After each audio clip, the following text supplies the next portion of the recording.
Hey guys, Professor Bill, Comic Book University, and Green Arrow, issue number 49. I was much more impressed by this issue than the previous issue. I almost did not get the issue. In fact, you might notice that I'm naked. I'm naked. I went without. Everybody's listening to this is like turn around and be like, what? Pornhub. um, what do you call it? Yeah, I went digital on this, and I'm gonna keep it digital. I'm keeping it real. All right, we got one more issue to go after this. I'm good with it just being digital. Whatever. This issue was pretty fun though. I enjoyed this. There were some really heartbreaking moments. Let's get into it. All right, we got This Is Not Normal Part 2. Colin Kelly and Jackson Lansing are the writers. The artist is Javier Fernandez. Colors by John Calise, and letters by Enwald Design. Cover, Kevin Nolan and Nathan Fairbairn, and the variant cover by Francis Manipool. All right, so basically the showdown between, Black Canary was there, but it was just Green Arrow and Count Vertigo. These two get into it, and the one thing that had to bother me was that Canary kept on calling him Ollie. Like, dude, stop! This is not Ixnay on the Ollie Orthnay. All right, just stop. don't do that, man.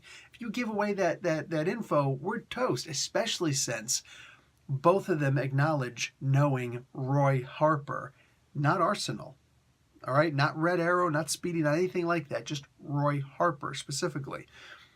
I do not know the issue that they're talking about where Roy Harper and Count Vertigo met and they're having this conversation. Maybe this is like a really old issue that I did read and I'm just like, I don't, you know what? No. Now's not the time to think about that. But anyway, I'm thinking to myself, if this was an older issue, then maybe I've read this. But if this is like a New 52 issue or something like that, or just earlier in this run, I wouldn't know. But this was back in his heroin days, Roy Harper's heroin days. You know what I'm saying? When he was smoking the rock. Actually, I think that's crack. You know what? I don't know anything about drugs, so I'm just gonna stop talking. All right.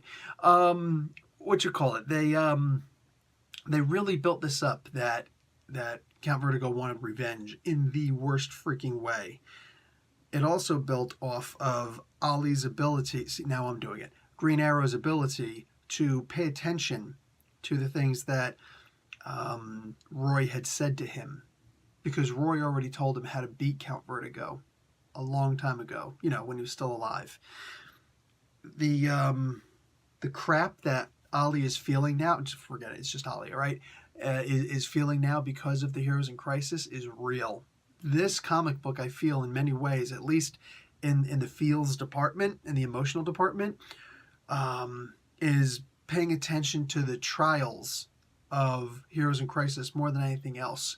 Nobody feels the pain of what happened there, of that loss, more than Ollie.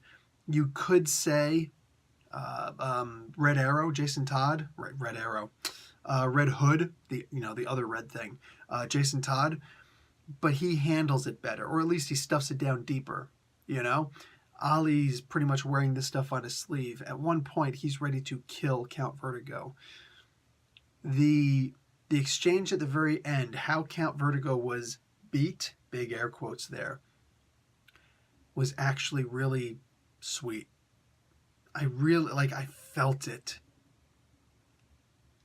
And then what Count Vertigo does afterwards is just despicable. And all I'm saying is, I would have turned a blind eye for what Green Arrow was planning on doing next. I would just be like, you know what, you're an adult. I just turn around and I'd walk away. I'm just saying, you know what I'm saying? Like, you an adult, you got this. This was a really strong comic book, man. Great ending. Like, it ended on a powerful note. I really can't wait to see what happens in the next issue. I might go physical for it, just, because it's a farewell, right? Might go physical for it. This was really good. This impressed the hell out of me, guys.